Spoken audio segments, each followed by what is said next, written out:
Alright everyone, welcome to another video from Career Guidance Pro with me, Owain. That's Owain, like a glass, Owain. And in this video, I'm talking about employment contracts. Hopefully, by the end of the video, you know all you need to know about them. Run the intro.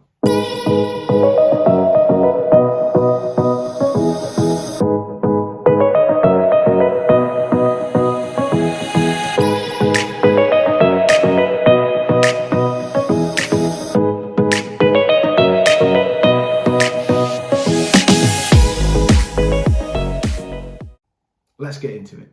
Okay, so when should you sign an employment contract? Well, you don't legally have to. That might come as a bit of a surprise to some of you out there, but your employer has to provide you with a contract of employment, but you don't have to legally sign it, especially if you don't agree with some elements in there. As soon as they offer you the job at the interview, and then you accept the job, whether that's verbally or over an email, then you have entered into a legally binding contract with them already. And that means you're then going to carry out the job that you've agreed to in that interview and that was stated in the job description as well. Where a contract is beneficial to come from an employer, that is when you can look at how much holiday you're going to have.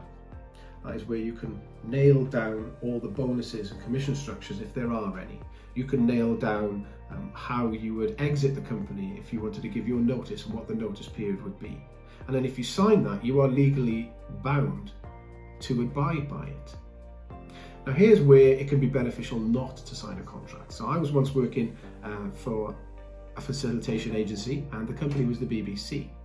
On the last day of that project, which only lasted about 4 weeks, I said to the producer at the time, I said, look, I'm a freelancer, so if you want to work with me and you've got anything coming up soon, then please give me a shout, and you can.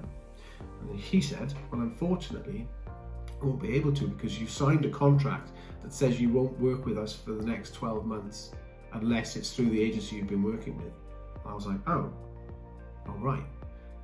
And because I was a little bit naive and it was early on in my career, I hadn't read that contract thoroughly.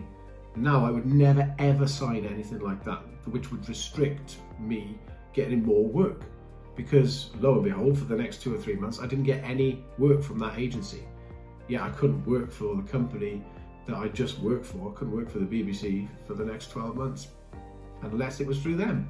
It was absolutely ridiculous. And I was really angry about it, but I was really young as well, and I did need that job at the time, and it was a great job.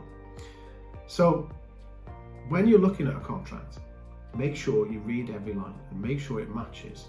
And if it doesn't match with what you need, then talk to your employer about it and say, look, I'm very happy to sign this if we make these adjustments.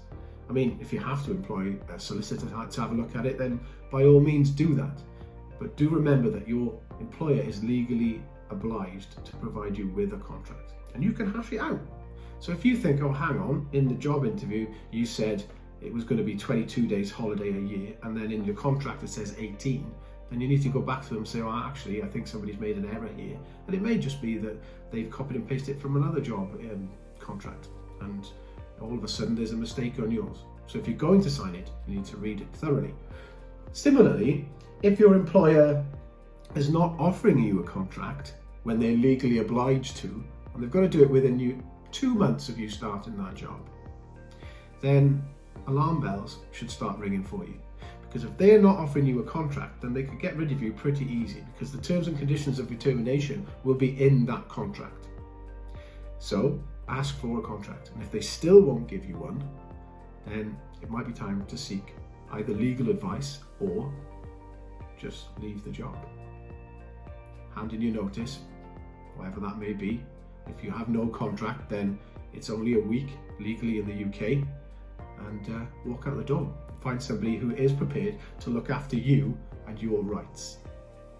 All right, hope that's helped. If you find that all a little bit confusing, then come and work with me one-on-one with careerguidance.pro. Until then though, hit the like button and the subscribe, hit the bell, you know what you're doing, and I'll see you in the next video.